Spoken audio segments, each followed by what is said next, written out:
Programang ito ay rated SPG. Striktong patnubay at gabay ng magulang ang kailangan. Maaaring may masisirang tema, lengguwahe, karahasan, sexual, horror o droga na hindi angkop sa mga bata.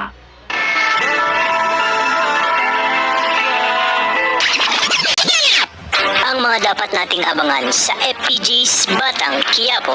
Labis-labis ang pagsisisi ni Mokang sa kanyang sarili dahil umano sa kanya ay nagawa ni Tanggol na nakawin ang malaking halaga ng pera sa isang sindikato para tulungan lamang siya. Kaya naman nagdadalawang isip na si Mokang na tanggapin ang alok na kasal ni Ramon dahil batid ni Mokang ang mas kaya pang gawin ni Tanggol kapag natuloy ang kasal nila Ramon. Mas lalo umano itong magiging basag ulo at lalamunin ito ng galit na mas lalong ikakapahamak ni Tanggol. Kaya dito ay naisip niya na umatras na lamang sa napag-usapan nila ni Ramon tungkol sa kasal. Bago pa man mahuli ang lahat, total naman umano ay naibigay naman ni Mokang ang gusto ni Ramon na kanyang katawan kapalit ng pera na ibinigay ni Ramon sa kanya.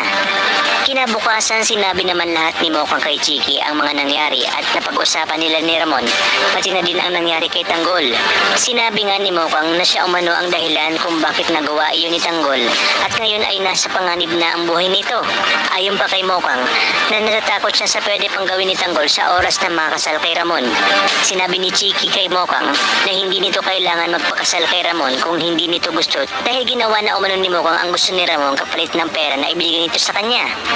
Dahil sa mga sinabi ni Chiki kay Mokang ay nalinawan na ito at sinabi niya na kakausapin niya si Ramon para sabihin na umaatras na siya sa napag-usapan nila.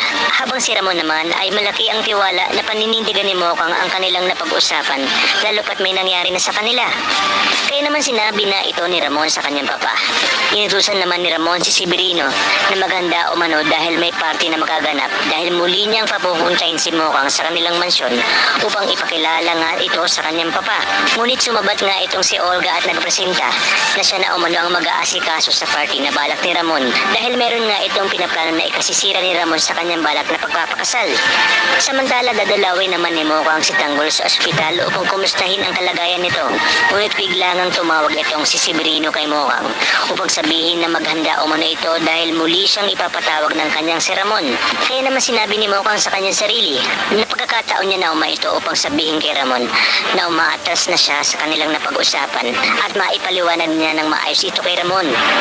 Samantala hindi pa man kumikilo si Olga lawan sa pagpapakasal ni Ramon ay mukhang umaayon na sa kanya ang tadhana at ito umano ang gagamitin niya para tuloy magkasira ang tunay na mag-amang Ramon at Tanggol.